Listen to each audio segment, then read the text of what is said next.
في كل حلقة من حلقاتنا بنفتح ملفات. بس ملف النهاردة هو واحد من الملفات المختلفة، بحيث إن ملف النهاردة مش كفاية إن هو ملف قديم ومطرب، ولكن ريحته تراب مقابر ودم وأعضاء بشر. فتخيل معايا إنك ضابط شرطة مثلا في بلدة هادية جدا في أمريكا، بلدة اسمها بلينفيلد في ولاية ويسكونسن. بلد صغير عامة لدرجة إن كل الناس عارفة بعض، وجالك بلاغ إن صاحبة محل الخردة الست برنس ووردن اختفت، وآخر واحد شافوها معاه كان راجل اسمه إيجين. الراجل غريب الأطوار اللي عايش لوحده في مزرعة معزولة بره البلد، وانت بتروح له المزرعة دي بالليل، الجو تلج والدنيا ضلمة. بتخبط على الباب وتلاقي محدش بيرد، بترن الجرس محدش برضه بيرد، لغاية ما بتكسر الباب وتدخل. البيت ساقعة وضلمة، وفي ريحة غريبة، ريحة محدش فيكم شم زيها قبل كده. ريحة الموت، ريحة العفن، ريحة لا يمكن انها تتوصف. فبتجرب ان انت تفتح الكشاف بتاعك وتمشي في المطبخ، وفجأة الكشاف بيجيب حاجة متعلقة في السقف، جثة متشعلقة من رجليها من غير راس، ومفتوحة من النص زي الذبيحة بالظبط. ودي كانت برنس ووردن، الست صاحبة محل الخردة اللي احنا بندور عليها. ولكن مش بس ده أبشع شيء ممكن يلاقوه في بيت إيجين، دي كانت مجرد البداية، بحيث إن اللي لاقوه بعد كده هو اللي خلى اسم إيجين يتحفر في تاريخ الجريمة كأبشع جزار عرفته أمريكا. فترى مين هو إيجين؟ وإيه اللي يخلي إنسان عادي جيرانك بتسيب عيالها معاه وإنسان لطيف يتحول للوحش ده؟ فعشان نعرف لازم نرجع للبداية خالص. ففي البداية أهلا بيكم في حلقة جديدة من الأرشيف. أنا أحمد الغنيمي. ما تنسوش إن أنتوا تعملوا فولو للبودكاست على كل المنصات: يوتيوب، سبوتيفاي، فيسبوك، تيك توك. هتلاقوا كل المنصات موجودة باسم أحمد الغنيمي، أو اكتب من الأرشيف هتلاقيه ظاهر لك. ويلا بينا نبدأ حلقتنا وحكاية إيجين جزار بلينفيلد. إدوارد سيودور جين اتولد سنة 1906 في مدينة بلينفيلد. من بره يبان إن هو اتولد وسط عيلة عادية جدا، ولكن لما تتعمق في حياته بتكتشف إن هو كان عنده اضطرابات كبيرة جدا في عيلته، بحيث إن والده جورج جين كان راجل مدمن كحول وفاشل في كل حاجة بيعملها، والأم أوجستا جين. وقف لي هنا عند أوجستا دي عشان هي دي مفتاح اللغز كله. أوجستا دي ما كانتش مجرد أم، ولكن دي كانت وحش في صورة واعظ ديني، ست متعصبة دينيا بشكل مرضي، مؤمنة إيمان تام إن العالم كله غرقان في الخطيئة، وإن كل الستات اللي في الدنيا ديت ما عداها هي عاهرات وأدوات للشيطان. فأوجستا كان بجد عندها فكر غريب جدا. وأوجستا كانت بتحتقر جوزها جورج عشان هو ضعيف ومدمن، وقررت هي من دماغها إنها لازم تحمي أولادها إد وأخوه الأكبر هنري من العالم السيء دوت. فعملت إيه؟ أقنعت جوزها إن هم يسيبوا البلد اللي هي بلينفيلد ويشتروا مزرعة معزولة تماما في وسط اللاشيء.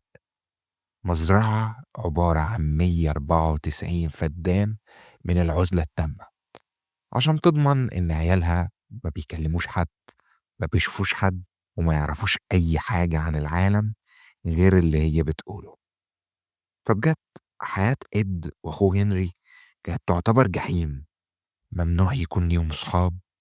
لو إد حاول يضحك أو يهزر مع أي طفل في المدرسة كانت بتعاقبه عقاب مهين، وكانت بتقعد كل يوم تقرأ لهم من الإنجيل، بس مش القصص بتاعت المحبة والتسامح، لأ، هي كانت بتستقصد إنها تقرأ لهم قصص العذاب والنار والانتقام الإلهي. وزرعت في دماغهم فكرة واحدة بس: إن الجنس خطيئة والستات شياطين. إد ما كانش بجد عنده غير أمه، لأنها كانت بجد هي من كتر ما زرعت فيهم الأفكار هي كانت هي العالم بتاعه كله. كان بيخاف منها لدرجة الرعب، وفي نفس الوقت بيعشقها عشق مرضي. كانت هي صوته الوحيد، ولكن صوتها هو كان صوت الكراهية. الجحيم دوت فضل إيد عايش فيه وعيلته الغير مستقرة ديت لحد ما إيد كبر سنة 1940. وأبوه جورج مات بسبب إدمانه، ومحدش من العيلة أساسا زعل عليه.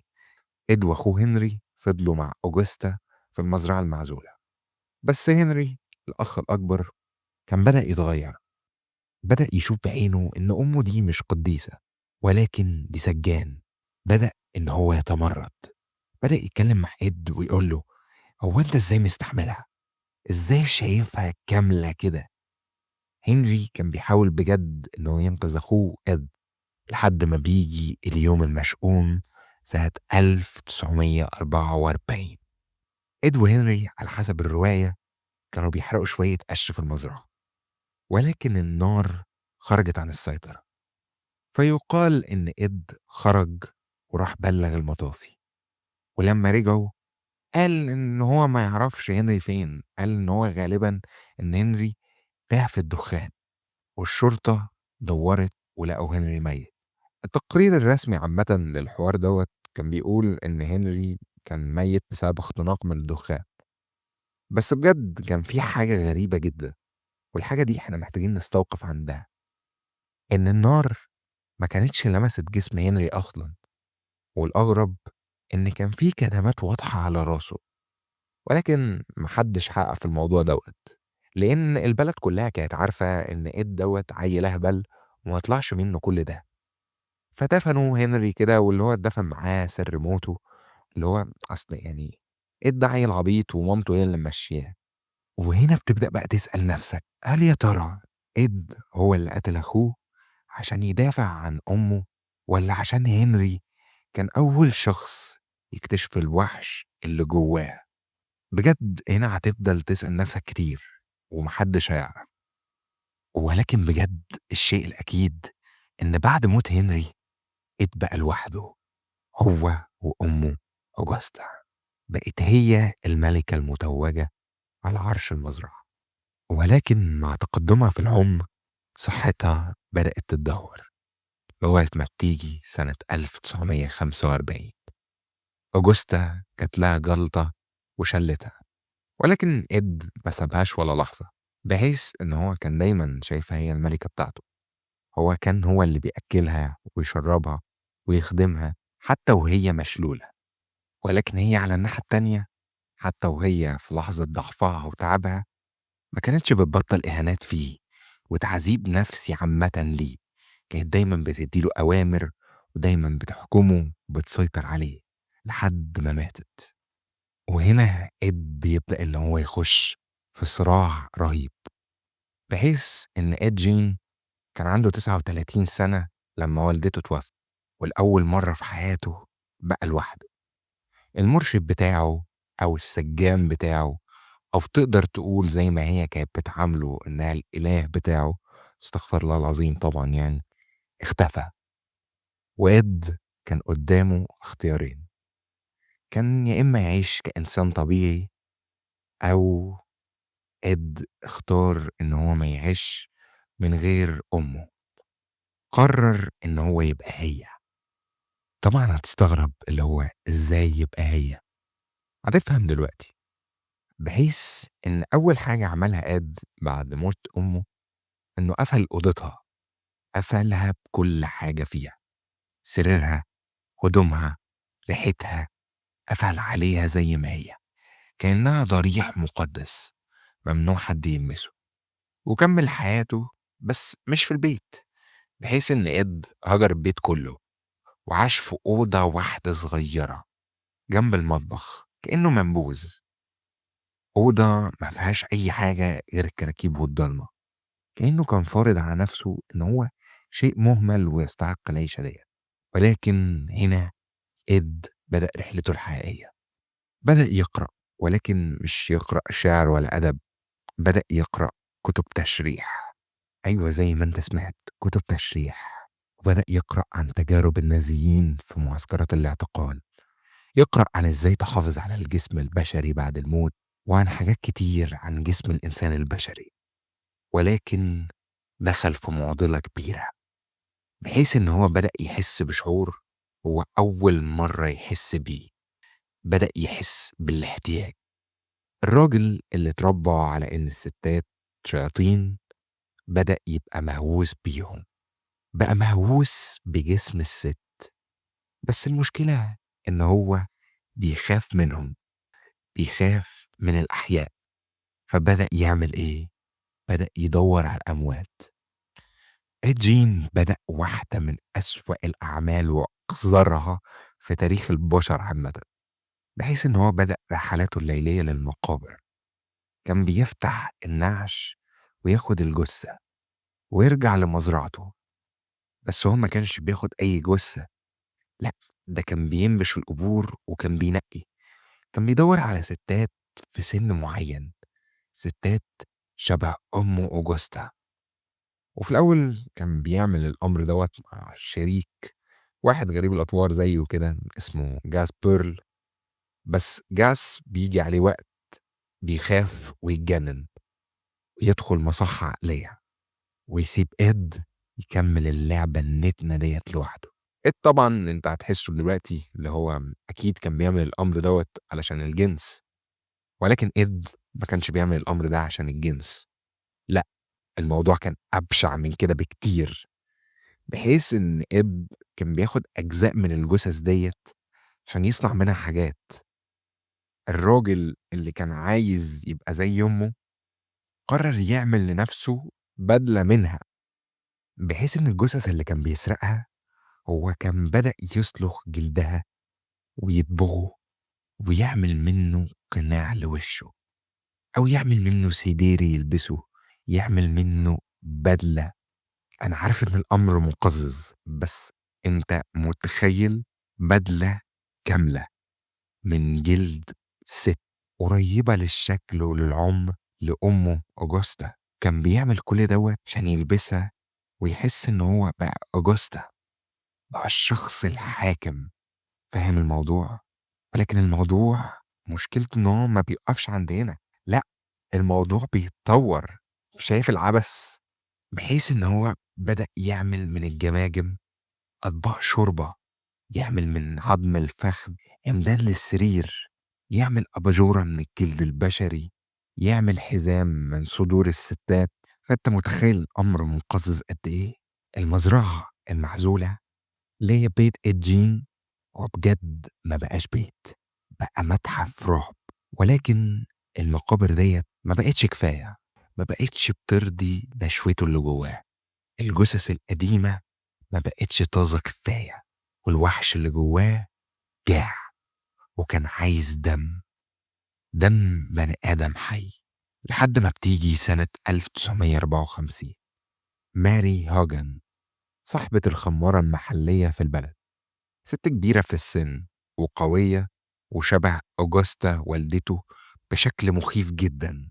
المهم إنه في يوم وليلة ماري هوجن ديت بتختفي، والشرطة بتبدأ إنها تدور عليها.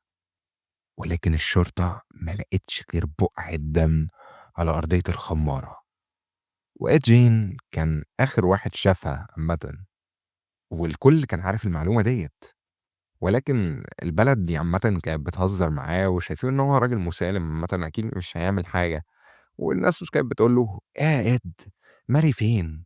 وهو كان بيرد عليهم بابتسامة غبية ويقول لهم ماري عندي في المزرعة. فالناس كانت بتضحك، محدش كان مصدق إن إد الأهبل دوت ممكن يعمل حاجة بجد. أصل هو إنسان دايما منعزل، وكانوا واخدين عنه انطباع لطيف جدا وشايفين إن هو بني آدم مسالم مفهوش أي شيء، وإن هو دايما مبتسم ليهم. فبجد محدش كان مصدق إن هو ممكن يعمل أي شيء، لحد يوم 16 نوفمبر 1957، بعد اختفاء ماري هوجن ب3 سنين. برنس ووردن، صاحبة محل الخردوات في المدينة، ست أرملة وشخصيتها قوية، وكانت برضه شبه أوجوستا. إد بيخش عليها المحل في اليوم دوت. دخل المحل الصبح بدري وقال لها إن هو عاوز جالون أنتي فريز اللي هو مضاد التجمد. برنس كتبت له الفاتورة، ولكن أما وطت عشان تجيب له الحاجة من على الأرض، إد طلع بندقية عيار 22 وضربها، وبعدها جرها للعربية بتاعته ورجع على المزرعة، وكل دوت من غير ما حد يلاحظ أو يدرك. اختفائها كان أمر غريب، ومحدش كان مدرك أكيد إيه السبب، لغاية ما ابنها بيحاول إن هو يفهم. ابنها كان فرانك ووردن، اللي كان ضابط شرطة، بيرجع للمحل وبيحاول إن هو يدور على والدته، يمكن تكون في المخزن، ولكن بيلاقي فاتورة واقعة على الأرض، وبقعة دم مغطية الأرض. قال يشوف آخر فاتورة مكتوبة باسم مين، يمكن الشخص اللي كان باسمه الفاتورة هو اللي يحل لغز اختفائها. ولكن هو بيلاقي آخر فاتورة مكتوبة كانت باسم إد جين، وهنا الدايرة بتبدأ توضح، وبنرجع للمشهد اللي بدأنا بيه. البوليس في مزرعة إد جين والريحة لا تطاق. الضابط فرانك ووردن اللي دخل ولقى جثة والدته برنس ووردن متعلقة، طلع يجري بره زي المجنون عشان يستفرغ ويرجع ويطلع كل اللي جواه، بحيث ان هو كان في حالة رعب واشمئزاز رهيب ما حصلتش ليه في حياته.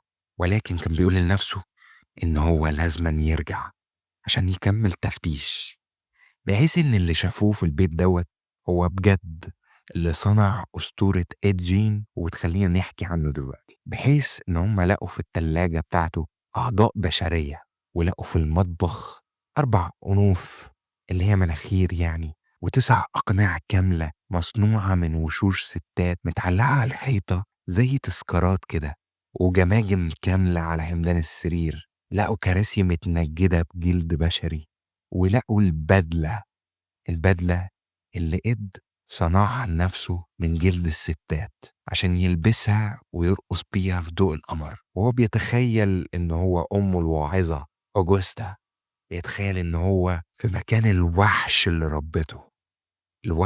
ربته على كره الستات. الوحش إدجين قرر إن هو مش بس هيمتلكهم، لأ، قرر إن هو هيبقى هما. طبعا الأمر ما اتسكتش عليه وإدجين اتقبض عليه، ولكن هو اعترف بكل حاجة بهدوء وبرود. وهنا في نقطة خلاف، لأن في ناس بتقول إن هو ما حكاش كل حاجة، وفي ناس بتقول إن هو حكى. فإحنا هنفترض الرواية الأكثر انتشارا، وهي إن هو حكى كل شيء، بحيث إن هو كان بيحكي بكل هدوء وبرود كأنه بيحكي عن يوم عادي في المزرعة، بحيث إن هو اعترف بقتل برنس ووردن وماري هوجن، وبرضه سألوه عن النبش في المقابر اللي كان بيعمله، والجلود والتذكارات والجماجم اللي كان جايبها. وقال لهم إن هو مش فاكر قوي، بس هو فاكر إن هو نبش حوالي 40 قبر. شوف الأمر المقزز، شوف البشاعة. ولكن هو بيقول يعني إن هو مش متأكد قوي من العدد، ولكن بجد الأمر كان عبثي جدا ومخيف، لدرجة إن هو إحنا المحكمة عامة ما كانتش عارفة تعمل معاه إيه. الراجل ده مجرم ولا مجنون؟ بجد محدش كان فاهم إيه تشخيصه عامة. والتقرير النفسي بتاعه قال إن إد جين هو مصاب بفصام حاد، وإن هو غير مؤهل عقليا للمحاكمة، وإن هو لازما يتحكم عليه بإن هو يقضي بقية حياته في مصحة عقلية. ولكن الغريب بجد لما تعرف هو عمل إيه في المصحة، إن هو كان مريض مثالي، كان هادي، مؤدب، بيساعد الممرضات، وعمره ما عمل مشكلة. وده أمر بيثير الريبة عامة بجد، لأن في ناس قالت يمكن إدرين كان دايما بيحاول إن هو يدور على حد إن هو يعاقبه، وإن هو ياخد دور الشخص الواعظ في حياته إن هو يتحكم فيه. ولكن في ناس قالت إن هو يمكن اهتدى وكان ندمان وهكذا. أمر غريب جدا ومش مفهوم. ولكن على الناحية التانية، مزرعة إدجين اللي كانت بيت الرعب بالنسبة للناس والمحققين وكل العالم اتحرقت بالكامل سنة 1958. وفي ناس يعني كانت بتقول إن ده حريق متعمد علشان أهل المدينة يخلصوا من لعنة البيت دوت. ولكن على الناحية التانية مصير إدجين بينتهي بإنه يموت في المصحة سنة 1984 بسبب فشل في الجهاز التنفسي. إدجين مات وهو راجل عجوز هادي ومؤدب، ولكن الوحش اللي هو خلقه ما ماتش، بحيث إن قصة إدرين هي بقت المادة الخام لأفلام زي Psycho وSilence of the Lambs والأفلام اللي من النوعية ديّة، بحيث إن أنت مثلًا كل مرّة بتتفرّج على نورمان بيتس وهو بيلبس هدوم أمه، أنت كنت بتتفرّج على إدجين، كل مرّة بتترعب من Leatherface وهو بيطارد ضحاياه بقناع الجلد البشري، أنت كنت بتتفرّج بجد على إدجين. الفكرة إن الرعب الحقيقي مش في إن إدجين كان وحش، الرعب الحقيقي إن إدجين كان في الأصل إنسان، إنسان صنعه إنسان تاني، صنعه التعصب والكراهية والعُزلة والأم المريضة اللي قررت تدمّر العالم كلّه في عيون ابنها. ملف إدجين في الأرشيف بيعلّمنا حاجة واحدة، إن أبشع وحش في العالم ممكن يكون نايم جوّه أقرب واحد ليك ومستني لحظة معيّنة عشان يطلع فيها. فبس دي كانت حكاية إدجين وحكايتنا النهارده في من الأرشيف. فلو عجبتك ما تنساش إن أنت تعمل لايك وتعمل شير للحلقة ديّة، وقُل لي إيه هو الملف اللي نِفْسك تفتحه المرّة الجاية، وقُل لي رأيك في الحلقة واكتب لي تحت في الcomments عامةً، وما تنساش إن أنت تعمل follow للبودكاست على كل المنصات، على Spotify وعلى يوتيوب وعلى باقي منصاتنا برضه، سواء هتكتب بودكاست من الأرشيف أو هتكتب اسمي اللي هو اسم الchannel أحمد الغنيمي، هتلاقي الاتنين. فعامةً كان معاكم أحمد الغنيمي، وإلى أن نلتقي في ملف جديد، ويا رب تخشوا الجنة، وسلام.